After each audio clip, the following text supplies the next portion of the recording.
delivering smiles all around the professional careers. Reach us to reach them. எல்லா வானிலை மாற்றங்களுக்கும் பெஸ்ட்டாக இருக்கும் இந்த ரூபிலெக்ஸ் பெயிண்ட்ஸ். ஆகாயம் நேயர்களுக்கு வணக்கம். மூத்த பத்திரிகையாளர் திரு அந்தணன் அவர்கள் நம்ம கூட இருக்காங்க. வணக்கம் சார். வணக்கம். சமூக வலைதளம் முழுக்க கடந்த ஒரு வருஷமாகவே எக்கச்சக்கமான லோகேஷ் கனகராஜ் மீமு, கோகேஷ் கனகராஜ் அப்படின்னு ஒரு ஐடி இப்போ எல்லா சோஷியல் மீடியாவில் ஆரம்பித்து போயிட்டு இருந்துச்சு. ஓவர் நைட்டில் பார்த்தா ஒரு மீம் கூட இல்லை. அன்னியன் படத்தில் சொல்கிற மாதிரி ரிமார்க்கபிள் சேஞ்சுன்ற மாதிரி மொத்தத்தையும் வைப் அவுட் பண்ணிட்டாரு. டிசி படம் எப்படி இருக்குது? லோகேஷ் கனகராஜ் அவர்கள் ஒரு புது அத்தியாயம்னு எடுத்துக்கலாமா சார்? கட்டாயமா. ஆக்சுவலாக இந்த கூலி படத்திற்கு பிறகு லோகேஷ் கனகராஜ் மீது இருந்த மரியாதை பெருமளவு குறைஞ்சி போச்சு. அதை அவரும் உணர்ந்தார். ஆக்சுவலாக அதுக்கு முன்னாடியே பல விமர்சனங்கள் இன்னும் கொஞ்சம் பெட்டராக பண்ணியிருக்கலாம். லியோலேருந்தே வந்துட்டே இருக்கு இல்லையா? வந்துட்டே இருந்துச்சு. ஸோ அதெல்லாம் ஒரு பக்கம் இருந்தால் கூட லோகேஷ் கனகராஜுக்கான அந்த கூட்டம் அப்படியே அவர் பின்னால் நின்றுச்சு. இப்போ ஒரு டைரக்டருக்கு இவ்வளோ பெரிய ரசிகர் கூட்டம் இருக்குமா அப்படிங்கிறதெல்லாம் பெரிய ஆச்சரியமாக இருந்துச்சு. ஏன்னா இப்போ இருக்கிற அந்த 2K கிட்ஸ் அவ்வளோ தூரம் அவரை ப்ரைஸ் பண்ணி பேசுகிறது, அவருக்காக சோஷியல் மீடியாவில் சண்டை போடுறது, யாராவது படம் இன்னும் கொஞ்சம் பெட்டராக பண்ணியிருக்கலாமே இவர் அப்படின்னு சொன்னோம்னா உங்களுக்கு என்னடா தெரியும்னு திட்டுற அளவுக்கு பயங்கர ஃபோர்ஸ்ஃபுல்லாக இருந்தாங்க. அப்படியே திடீர்னு கூலிக்கு பிறகு எல்லாமே மாறிச்சு. அதற்கு காரணமும் அவர் தான். ஏன்னா இப்போ அவ்வளோ பெரிய நிறுவனம், அவ்வளோ பெரிய தொகையை அவரை நம்பி போடுறாங்க. சூப்பர் ஸ்டார் ரஜினி இருக்கார், அப்புறம் அந்த படத்துக்குள்ளே பெரிய பெரிய ஆட்கள்லாம் இருக்காங்க. இவ்வளவும் இருந்தும் இந்த படத்தை நீங்கள் சொதப்பிட்டீங்களே அப்படிங்கிற கேள்வியை யார் வேண்டாலும் எழுப்பலாம். ஏன்னா அதற்கான உரிமை ரசிகர்களுக்கு இருக்குது. அதுக்கப்புறம் தான் அப்படி மலைன்னு அவர் கொஞ்சம் சரிஞ்சார். கொஞ்சம் இன்டர்வியூஸ் அதெல்லாம் போனது. ஆமாம், அவரே கொஞ்சம் போராடி அந்த படத்தை ஓட வச்சணுன்னு எவ்வளோ ட்ரை பண்ணார். கடைசியில் எதுவுமே பெருசாக ஒர்க் அவுட் ஆகலை. மீண்டும் ரஜினியை வச்சு ஒரு படம் பண்ணணுன்னு அவர் தலைகீழார். ஆக்சுவலாக சுந்தர்சி ரஜினி ப்ராஜெக்ட் ஒன்று இருந்தது இல்லையா, அந்த டைமில் அவர் மீண்டும் மோதினார். நம்ம நடுவில் பூந்து ஒரு கதையை சொல்லி ரஜினி சார்ட்ட ஒரு குட் மார்க் வாங்கிடலாம் அப்படின்லாம் பிளான் பண்ணார். அவர் இந்த கூலியில் பட்ட அந்த ரணம் இருக்குல்ல, ஸோ அதனால் அவர் பெருசாக அதுக்கு இடம் கொடுக்கல. ஸோ இப்படிலாம் போயிட்டு இருந்துச்சு. ஸோ இப்படிப்பட்ட சூழ்நிலையில் தான் அவர் டிசிங்கிற ஒரு படத்தில் நடிக்கிறாரு அப்படிங்கிற அறிவிப்பு வந்துச்சு. அப்போ கூட யாருமே அதை பெருசாக கேர் பண்ணலை. நம்மளும் பேசணும்ல சார், அதுவே கிண்டல் கேலிக்குள்ளாச்சு டிசி. ஆமாம். இன்னொன்று அதுக்கு முன்னாடி ஒரு ஆல்பம் ஒன்று அவர் நடித்து வெளியில் வந்தது. அந்த ஆல்பத்துக்கும் பெருசாக ரெஸ்பான்ஸ் இல்லை இங்கே. இத்தனைக்கும் அந்த ஆல்பத்துக்கு அவ்வளோ பெரிய விளம்பரமெல்லாம் பண்ணாங்க. ஸ்ருதிஹாசன் தயாரித்த ஆல்பங்கிறது கூடுதல் சிறப்பாக இருந்துச்சு. எல்லாமே இருந்தால் அங்கேயும் அவர் சொதப்பிட்டார். அவர்கிட்ட பர்ஃபார்மன்ஸ் பெருசாக இல்லைங்கிற குற்றம் குறைகளை சோசியல் மீடியாவில் வைக்க ஆரம்பித்தாங்க. இப்படி அடுக்கடுக்காக அடி வாங்கிட்டு இருந்த லோகேஷ் கனகராஜ் டக்குன்னு அல்லு அர்ஜுனுக்கு ஒரு கதையை சொல்லிவிட்டு அந்த பக்கம் போயிட்டார், நகர்ந்து போயிட்டார்.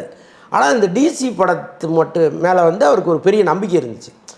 ஒரு புறம் அல்லு அர்ஜுன் கதையை ஓகே பண்ணி வாங்க ஒர்க் பண்ணலாம் அப்படின்னு சொல்லி கூப்பிட்டப்போ கூட இந்த டிசியை முடிச்சுட்டு போயிடணுங்கிறதுல ரொம்ப பிடிவாதமாக இருந்தார். நடுவில் அந்த படத்தினுடைய ஷூட்டிங்கே தடைப்படுகிற அளவுக்கு கொஞ்சம் சிக்கல் வந்துச்சு டிசியில். என்னென்னா சன் பிக்சர்ஸ் கொடுக்க வேண்டிய ஃபண்டை கொஞ்சம் நிறுத்தி வச்சுட்டாங்க.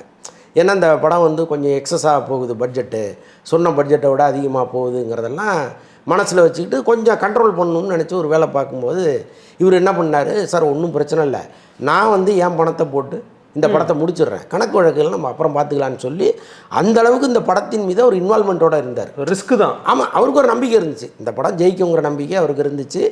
அதே மாதிரி படம் வெளியில் வந்துச்சு. அதுக்கு முன்னாடி வரைக்கும் இந்த படம் பற்றிய ஒரு கைப்புமே இல்லை. நீங்கள் நல்லா கவனித்தா தெரியும், சன் பிக்சர்ஸ் மட்டும் தொடர்ந்து விளம்பரங்களை கொடுத்துட்டு இருக்காங்களே தவிர இந்த படம் எப்படிப்பட்ட படம், யாராவது இந்த படம் தொடர்பானவர்கள் வெளியில் பேசுனாங்களான்னா இல்லை. எங்களுக்கு தெரியாதா இந்த கதை இப்படி தான் இருக்கும், கிண்டல் தான் பண்ணி கிண்டல் தான். எப்படி இருந்தாலும் ஒரு 10 லிட்டர் ரத்தத்தை ஸ்க்ரீனில் ஊற்ற போகிறாங்க, இதை தான் நம்ம பார்க்க போகிறோம். நான் உட்பட பேசிக்கிட்டு இருந்தோம்.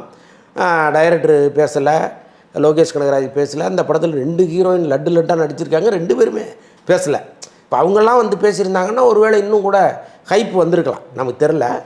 பட் அன்எக்ஸ்பெக்டடாக நீங்கள் போய் உட்காந்து ஒரு பிளாங்காக ஒரு படத்தை பார்க்கும்போது ஒரு அடடா நல்லா தானே இருக்குது, இது எதுக்கு நம்ம இப்படி நினச்சோங்கிற ஒரு எண்ணம் வரும்ல. ஒருவேளை அவங்க இந்த படத்தை பற்றி பில்டப் பண்ணாமல் இருந்ததே ஒரு ப்ளஸ்ஸாக கூட இருந்திருக்கலாம். ஓகே. பட் அந்த படம் பார்க்க அடடா இவ்வளோ ஸ்பீடாக ஒரு திரைக்கதை இருக்கே, எங்கேயுமே நம்ம ஃபோனை கையில் எடுக்கலையே, நான் உள்ளபடியே ஆச்சரியப்பட்டேன். ஏன்னா பெரும்பாலும் படங்கள் போகும்போது கொஞ்ச நேரத்தில் நமக்கு போர் அடித்து ஃபோன் எடுத்து பார்க்க ஆரம்பிச்சிடுவோம். பட் இந்த படத்தில் நான் ஃபோனையே எடுக்கலை, அப்படியே உட்காந்துருக்கேன். இன்ட்ரோல் வந்துருச்சு.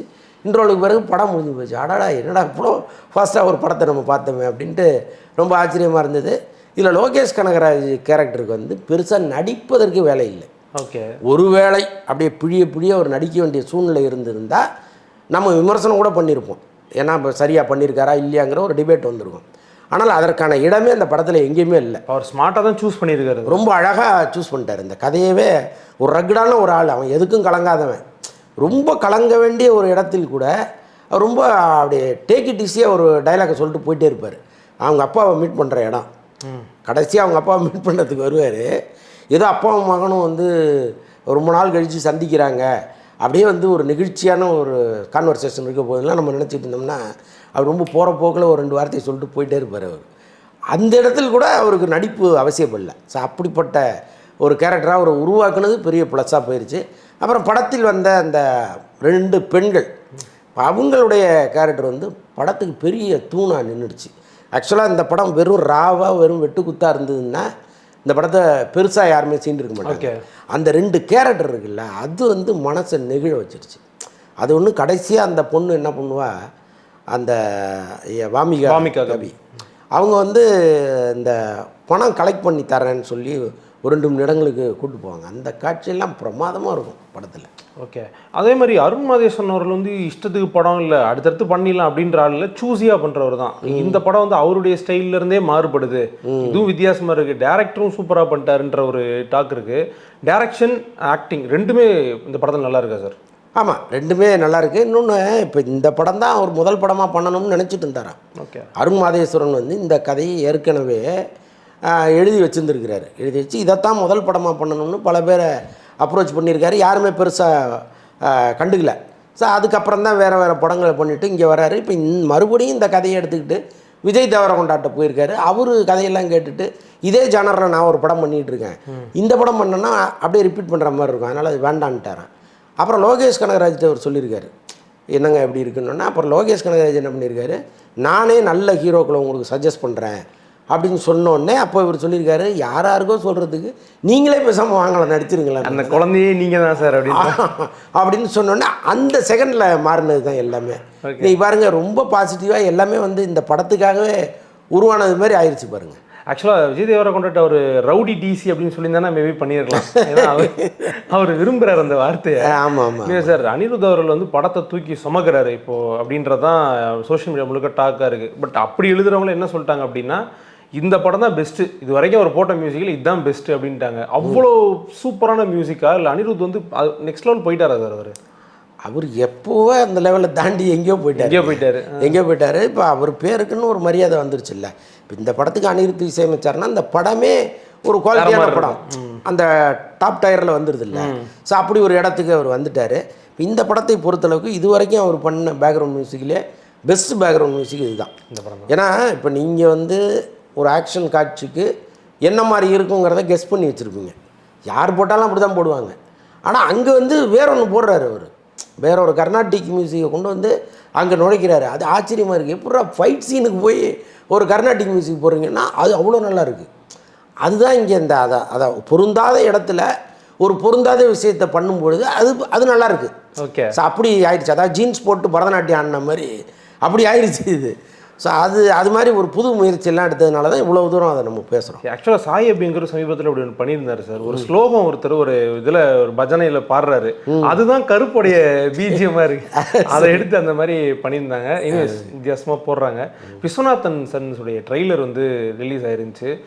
பலரும் வந்து இப்போது விஜய் சார் சிஎம் ஆகிட்டாங்க, அஜித் சார் ரேஸில் இருக்காங்க, அடுத்து இந்த இடத்துக்கு வரப்போ ஒரு சூர்யா சார் தான் அப்படின்ற ஒரு பார்வை இருக்குது. அந்த பார்வை, அந்த இடம் சூர்யா சார் ஆல்ரெடி அட்டைன் பண்ணிட்டாரா, இல்லை அதுக்கு இன்னும் கொஞ்சம் ட்ராவல் இருக்கா? விஸ்வநாதன் சன்ஸ் அதை என்ஷூர் பண்ணுமா?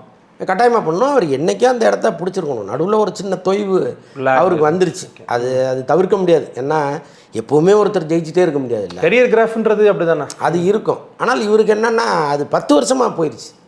நீங்கள் 2 வருஷம் தோக்கலாம், 3ஆவது வருஷம் ஜெயிக்கலாம், அப்புறம் 2 வருஷம் தோக்கலாம், அப்படி போயிருந்தால் உங்களுக்கு தெரிஞ்சிருக்காது. ஆனால் கண்டினியூஸாக ஒரு 10 வருஷம் ஹிட்டே கொடுக்காம திடீர்னு வந்து ஒரு தியேட்டருக்கு ஹிட் கொடுக்கறது இருக்குல்ல, அதெல்லாம் வந்து அவர் அவ்வளோ தூரம் தாக்கு பிடிச்சதே பெரிய விஷயம்தான் நான் நினைக்கிறேன். இன்னொன்று அவங்களுடைய ரசிகர்கள், நீங்கள் எப்போ வந்து நம்முடைய ஹீரோ கீழே விழுந்தாலும் அப்படியே மன்றத்தை மாற்றிட்டு போகிறவங்களும் இங்கே இருக்காங்க. என்னடா இது, நம்மளும் 2 வருஷம் பார்க்குறோம், 3 வருஷம் பார்க்குறோம், இவர் தேர மாட்டார் போட்டிருக்கேன், ரைட்டு விடு, வேற யாரும் பண்ணுறாங்க அப்படின்ட்டு போகிறவங்களையும் நம்ம பார்க்குறோம். ஆனால் இந்த கூட்டம் வந்து அவர் பின்னால் அப்படியே நிற்கிது. அன்பான ஃபேன், அன்பான கூட்டமாக அது மாறி இருக்கு. அவங்க எல்லாத்துக்கும் தயாராக இருக்காங்க. சூர்யான்னு பேரை சொன்னாலே வெடிச்சிட்டே இருக்காங்க, ஒரு 100 சரம் வெடியை வெடிச்சிட்டு இருக்காங்க. ஸோ அந்தளவுக்கு ஒரு பேரன்பு வச்சுருக்கிற அந்த கூட்டத்தை அவர் வச்சுருக்காரு. அது வந்து ஒரு கூடுதல் சிறப்பு. இப்போ கருப்பு வந்து எல்லாத்தையுமே மாற்றிருச்சு. இந்த கருப்பு தான் மீண்டும் அவருக்கு ஒரு பேரெழுச்சியை கொடுத்த படமாக இருக்குது. இது வந்து இன்னும் ஒரு 2-3 வருஷத்துக்கு தாங்குற அளவுக்கு இந்த கருப்பு ஒரு பேரை கொடுத்துருக்கு. அப்படி ஒரு படம். இப்போ விஸ்வநாதன் சன்ஸ் நீங்கள் பார்த்தீங்கன்னா கருப்பு ஜானர் கிடையாது, அது வேற ஒரு ஜானர். ஆனால் அதுவும் பிடிக்கிற மாதிரி எடுத்திருக்காங்கன்னு தான் சொல்கிறாங்க. பார்த்தா தான் தெரியும். சூர்யா சாரோட சில மிஸ்டு ப்ராஜெக்ட்ஸ் லிஸ்ட்லாம் இருக்குது, அதெல்லாம் வந்து பார்த்தா பெரிய ஹிட்டாக இருக்குது, வேறு நடிகர்கள் பண்ணியிருக்காங்க. மேபி அந்த மாதிரி கதையை இல்லை அப்படி ஹிட் ஆகிற கதையை இதுக்கப்புறம் அவர் சூஸ் பண்ணி நடிக்கிறதுக்கான வாய்ப்பு இருக்கா சார்? ஏன்னா எல்லாருமே அவர் எக்ஸ்பெக்ட் பண்ணுறாங்க இப்போ அடுத்து அவர் வருவார் அந்த பொசிஷனுக்கு அப்படின்ட்டு. ஸோ அவருடைய கதையை டோட்டலாக மாற்றி அடுத்து கருப்பு மாதிரி 2-3 படங்கள் கொடுக்கறதுக்கான பாசிபிலிட்டி இருக்குது. அதாங்க, அந்த மாதிரி ஒரு கமர்ஷியல் மசாலா கொடுத்தாங்கன்னா கட்டாயமாக அந்த இடத்துக்கு ஈஸியாக வந்துடலாம். இன்னொன்று வேறு யாரும் கிடையாது. நீங்கள் அப்போ விஜய், அஜித், அதுக்கப்புறம் இவர் தானே. அதுக்கு முன்னாடியிலேருந்து இவர் தான் அந்த இடத்துல, முன்னாடியிலேருந்து இவர் தான் இருக்கார். ஆனால் பேசுகிறவங்க எப்போவுமே கேள்வி கேட்குறவங்க மறந்துட்டு வசதியாக வேறு யாராவது சிவகார்த்திகேயன்லாம் கேட்பாங்க. பட் நியாயமாக பார்க்கும்போது சூர்யா தானே அங்கே இருக்கார். ஸோ இப்போ அவருக்கான இடத்தையே அவர் தயார் பண்ணிட்டார். இன்னொன்று கதையை சூஸ் பண்ணுறதுங்கிறது எல்லா ஹீரோவுமே நம்ம ஜெயிக்கணும்னு தான் சூஸ் பண்ணுவாங்க. யாருமே தோக்கணும்னு ஒரு கதையை செலக்ட் பண்ண போகிறதில்ல. அவங்களுடைய நம்பிக்கை சில நேரம் மிஸ் ஆகுது, அவ்வளோதான். சார் இப்போ இந்த காம்படிஷன் பற்றி நீங்களே கூட சொன்னீங்களே சார், எப்பயுமே இங்கே காம்படிஷன் வந்து 2 ஸ்டாரோடைய வேல்யூவும் ஏற்றிருக்கு, பிஸ்னஸ்க்கும் நல்லா இருந்திருக்கு, ரஜினி, கமல், விஜய், அஜித்ன்ட்டு. இப்போ வந்து அந்த டயரில் வந்து சூர்யா சார் ஈக்குவல் காம்படிட்டர் யார் அப்படின்ற கேள்வி வருது. இன்னொரு பக்கம் கோலிவுட் அதிகமாக எக்ஸ்பெக்ட் பண்ணுது விஜய் சேதுபதி வெர்சஸ் சிவகார்த்திகேயன், இவங்க 2 பேருக்குள்ள.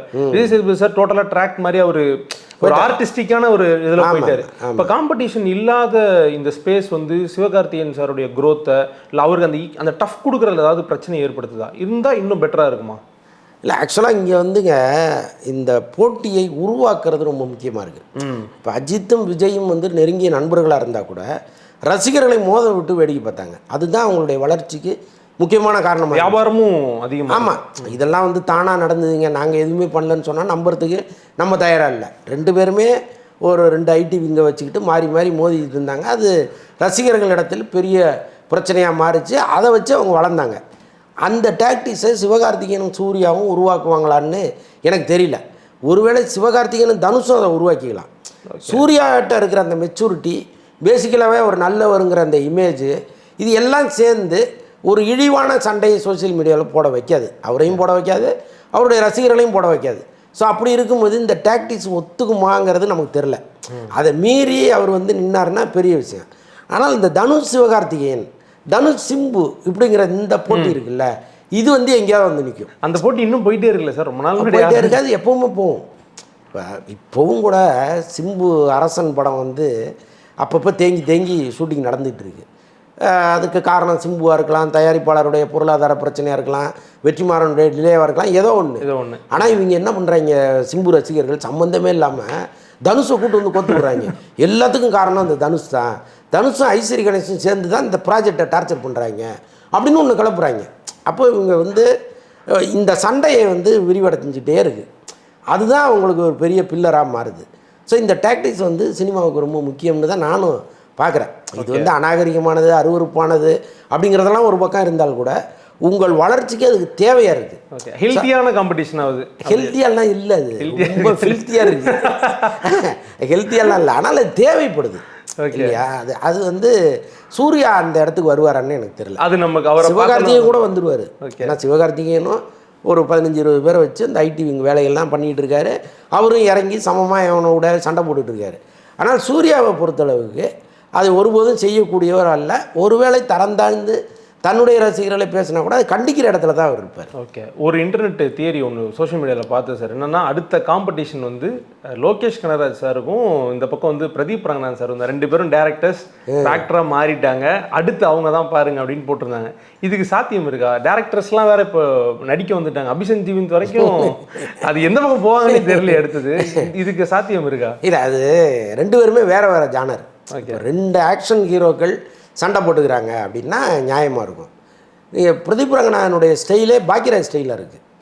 நீங்கள் பழைய பாக்யராஜ் படங்களை பார்க்கும்பொழுது நீங்கள் எப்படி எல்லா தரப்பும் ரசிக்க முடியுமோ அப்படி ஒரு படத்தை எடுக்கக்கூடியவராக பிரதீப் ரங்கநாதன் இருக்கார். ஆனால் லோகேஷ் கனகராஜ் அப்படி கிடையாது. டிசி, இது ஃபுல்லாக டிசி தான். இது ஸோ அதனால் இதோட போட்டிங்கிறது நிச்சயமாக பிரதீப் ரங்கநாதனா ஆக்டிங்லேயாவது வருவாங்களா சார் ஒன்றா? இல்லை, ஆக்டிங் கூட நீங்கள் அப்படி கம்பேர் பண்ணவே முடியாது. இது வேற இது வேறு தான்.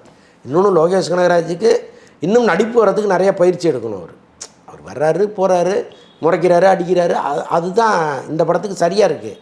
ஆனால் இதை விட வேற ஒரு படம் ரொம்ப அழுத்தம் திருத்தமாக ஒரு நடிப்பு நீங்கள் கொடுக்கணும்னா அந்த பர்ஃபார்மன்ஸ் அந்த முகத்தில் வருமானா எனக்கு கொஞ்சம் டவுட் இருக்குது. அது வெயிட் தான் பண்ணணும். ஆமாம், அது ஒரு பயிற்சி எடுத்து அது மாதிரி ஒரு படம் பண்ணாருன்னா அதை பற்றி பேசலாம். ஜனநாயகன் ரிலீஸ் ஆகி ஆயிடுச்சு, நாள் ஆயிடுச்சு. ஜனநாயகனுடைய பர்ஃபார்மன்ஸ் சோஃபார் எப்படி இருக்குது சார்? அண்ட் பணம் போட்டவங்க, இன்வெஸ்ட் பண்ணவங்க, ரொம்ப நாள் காத்திருந்தவங்க எல்லாருமே சாட்டிஸ்ஃபைடா? ஆமாம், ஆக்சுவலாக வந்து கருப்பு தான் இப்போ லேட்டஸ்ட்டாக பெஞ்ச் மார்க்காக இருந்துச்சு. ஒரு மிகப்பெரிய கலெக்ஷன், தமிழ்நாட்டில் ஒரு 200 கோடி கலெக்ஷனை தாண்டி போச்சு. ஷேரே ஒரு 100 கோடி வருங்கிற அளவுக்கு வந்துச்சு.